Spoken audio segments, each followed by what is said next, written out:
Hello and welcome. This is Marcel from Genelec, and in today's video we want to bring some light into the darkness of the low end. To be more precise, we want to have a look at bass management and the mysterious LFE channel, the low frequency effects channel. So what are the differences?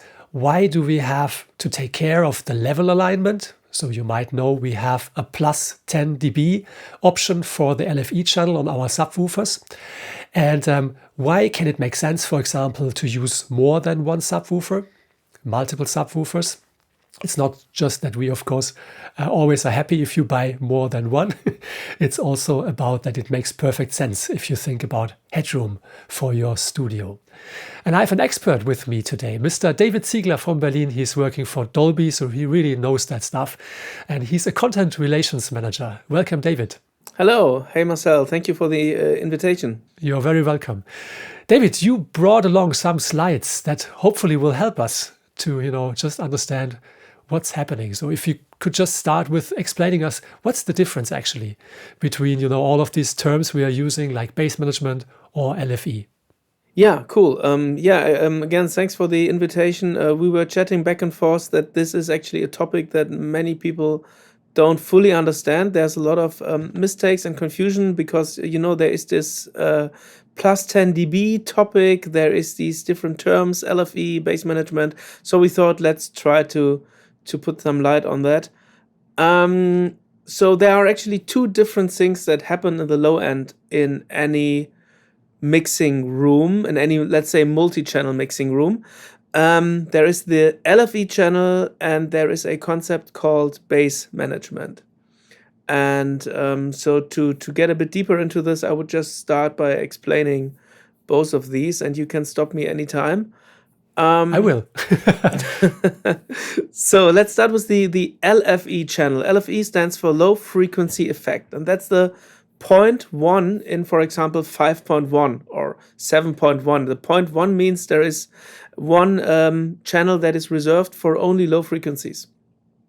LFE has been around since 5.1, but it was then also part of all the later formats such as Dolby Atmos, DTS:X, Aura 3D. Basically, any multi-channel format has this 0.1 channel reserved for the low end. It was introduced actually in the cinema. So in the cinema in the 90s was Dolby Digital and some other formats that came around in that time frame. So again, this is not like a Dolby invention or anything. But at some point, people wanted to have more low end in the cinemas, and the digital formats allowed to do that. So they introduced one channel that was only handling low frequencies.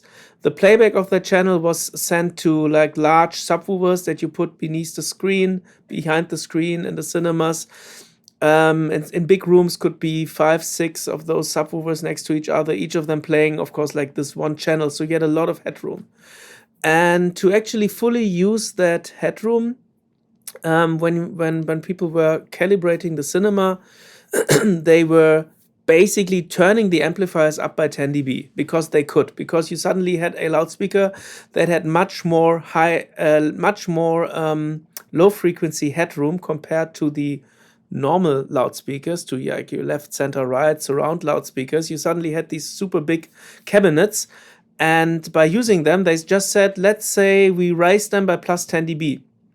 And if you raise them by 10 dB in the cinema and you do the same 10 dB raise in the mixing studio, it's still the same.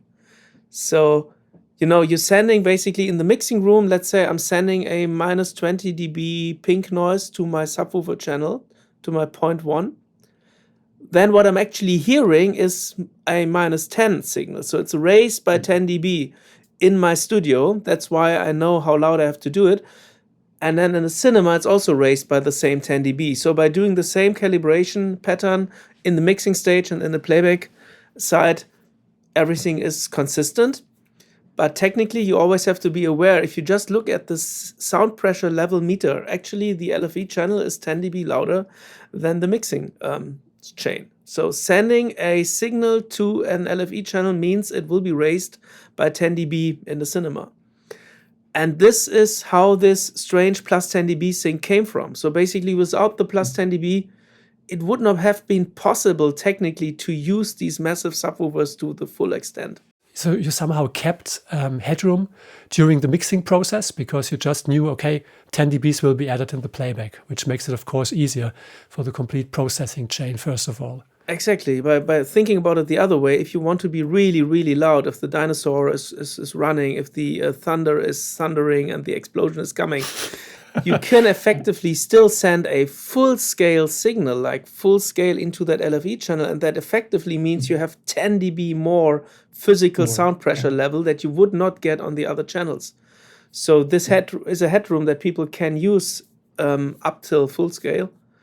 And that's why in the cinema, when you have the trailers and the boom, it's so shaky. That's this plus 10 dB. So we have to be thankful that this exists. Now, knowing that we have this plus 10 dB in the playback chain, we of course have to make sure that we do some adjustments when we are mixing in the studio. I think you will talk about that. Exactly. So actually, the interesting thing is this plus 10 dB has somehow stuck through the decades since 1990. You find this not only in the cinemas until today, like when I'm calibrating a cinema today, I still calibrate the LFE channel to plus 10.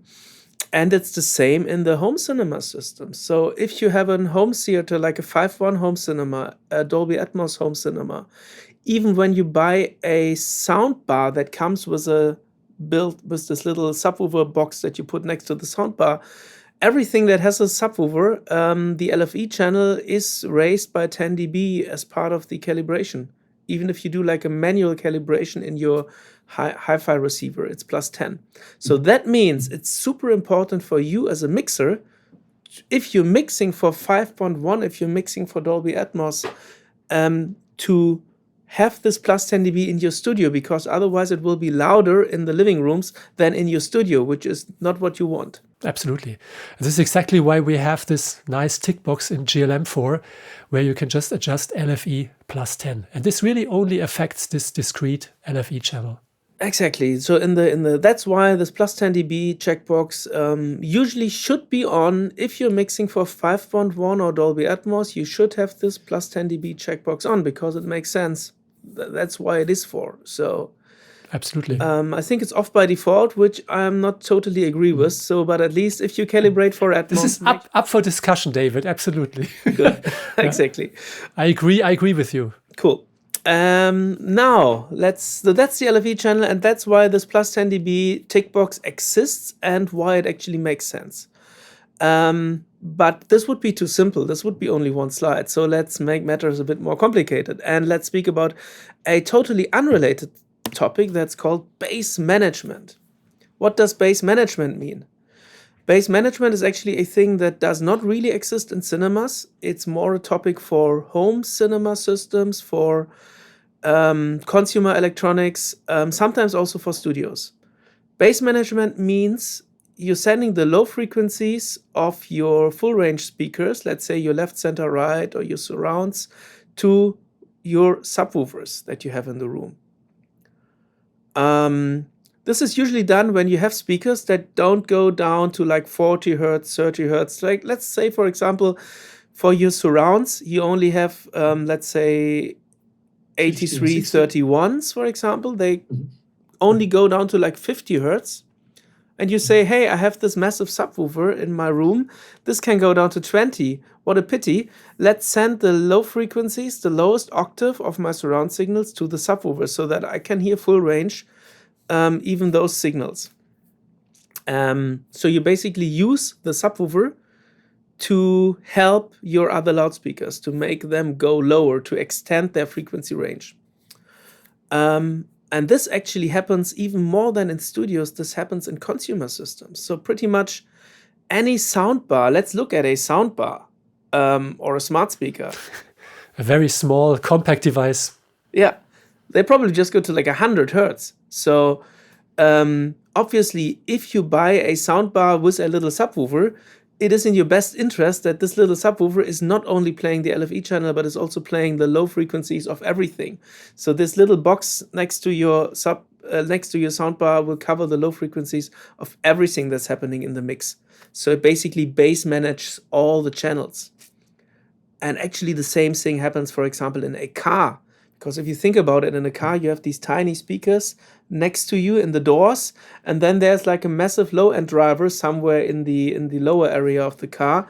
And this low-frequency driver will play back all the low frequencies. So effectively, a car is a fully bass-managed system. So that means in the consumer world, bass management is super important all the time. And when you think about it this way, bass management signals, of course, do not need the plus 10 dB checkbox. Obviously, because all you want to do is helping your loudspeakers. You're using your full range loudspeakers and you're just extending their frequency range down. So why should there be a 10 dB boost at that moment? You just want to extend your frequency response down to like, let's say 20 hertz or something. And usually, of course, this is done as a linear extension. So Exactly. So there is no need to have a level alignment here.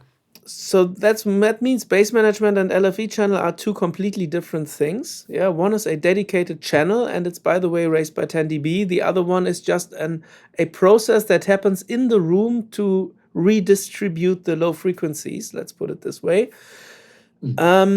And now the problem is that both of these usually happen on the same physical speaker. So you have one subwoofer, and this one subwoofer has two roles.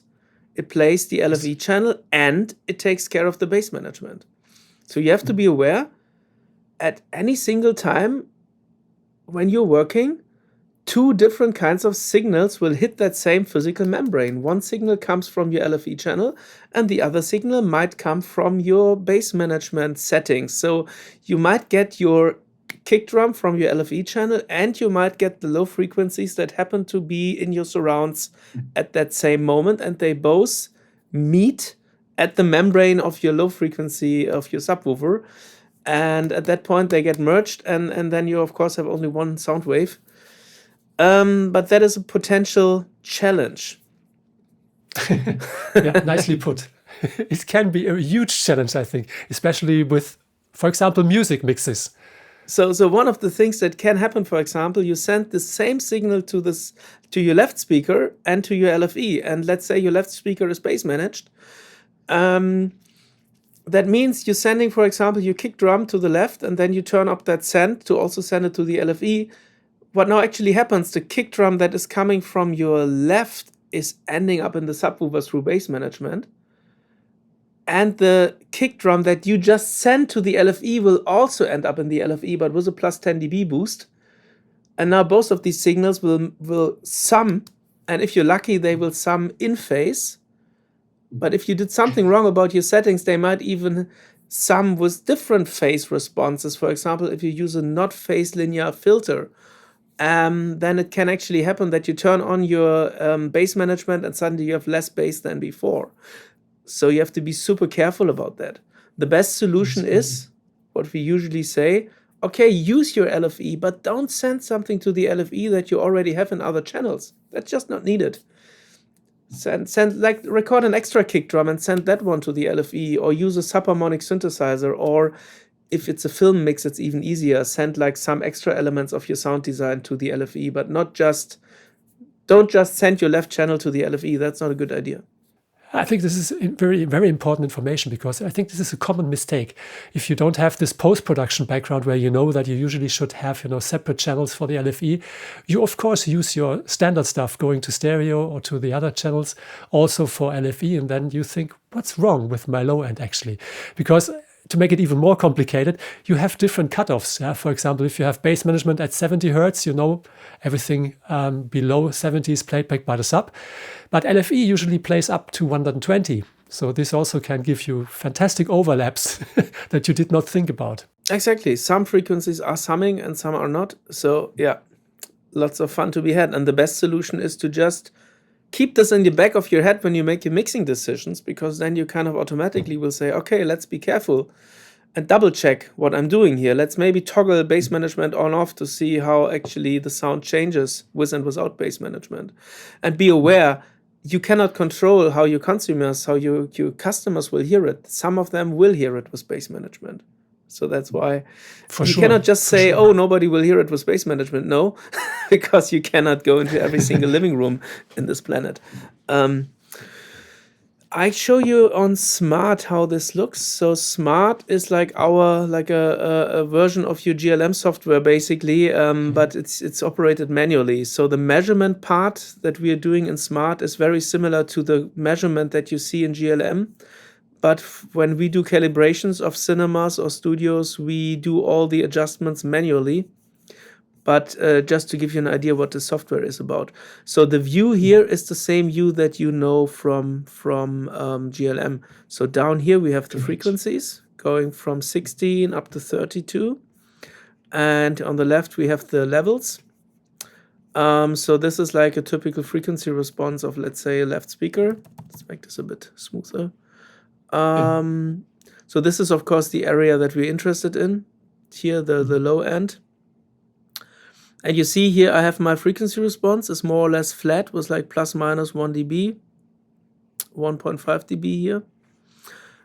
Just as an information, David, the red curve we see is somehow how you shape your sound, correct? This is one of your somehow house curves. Yeah, exactly. The red curve is thank you. For the red curve is our target. This is the Dolby Atmos music curve. So we are targeting to be around this curve. So that means we are linear up to 2K and then we drop off slightly. So we use this as like a guiding principle to know that we should roll off a little bit in the high frequencies. And this topic for another call, maybe. Yes, for sure. I think I use this speaker because it's better to see. It's a yellow, better speaker. And this is the tuning calibration curve of my LFE channel. So here you see this. You see it sits nicely at around 10 dB. So each of these little grids is 1 dB. 10 dB higher. So this is 10 dB higher than the right channel. So the same signal, I sent the same signal to both speakers, but the output of the speaker is 10 dB higher for the LFE compared to the right speaker. And now when I use the same loudspeaker for bass management, what I actually have to do is I have to take that signal and drop it by 10 dB. And then it sits nicely here. And now when I'm cutting off the right channel, for example, here, and sending the same signal to the LFE, I'm ending up with a nice crossover, and I have my frequency response suddenly go 1 octave lower down here. Yeah. That's how bass management, when you apply it correctly, should look like. This is exactly what we take care. If you do our calibrations with GLM, you have the subwoofer, of course, you have the level of the subwoofer. This will be aligned to the level of the speakers. And then, of course, we do some phase alignment that the crossover area just is even. And this is exactly how you show it here. This is a really good example. And if you want to have this LFE, exactly. So this is this is one of the speakers where I already had bass management on. So you see exactly it actually down here, it's actually the LFE. Down here it's the LFE playing. And somewhere here we have the crossover, and up here is the actual speaker playing. Yeah. So this is subwoofer playing, you mean, not the LFE? Exactly. Oh my God! Please edit that out. No, that's perfect, David. It's a perfect example. Even us, even we have these issues sometimes. So down here is the physical subwoofer speaker playing through bass management. Perfect. Exactly.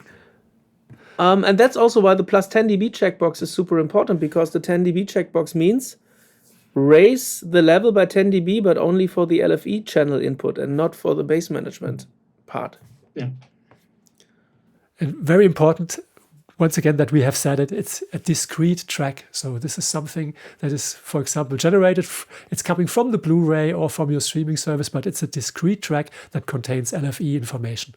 And this one is sent to the subwoofer's LFE input. This is why we have a discrete separate input for LFE as well. Exactly. And something that is coming in on the LFE channel will be playing up here. Yeah, and exactly. At the same time, if you choose to use bass management, the bass management will play through the same physical speaker, but down here. Okay, I think that's it, right? Yeah, so thanks a lot for your attention. If you have any further questions, please reach out to us under support@genelec.com. We, of course, know how to contact David. And David, you also have an option or a knowledge base where people can just check out stuff, correct? Dolby Atmos Music and Post, Forum and Knowledge Base. We have different chapters there. There's one chapter about studio calibration and room design. So that's a perfect place to look for these kind of informations as well. And we have a forum where you can ask these questions as well, in addition to reaching out to Genelec. And if you have not used the really cool DART tool, so the Dolby Atmos Room Design tool, we can also highly recommend it. This is something we use on a daily basis if people ask us about, what system should I choose for which room. So a very, very cool Excel file, actually. You can do really cool stuff with Excel. Check it out. Okay, perfect. Thank you very much.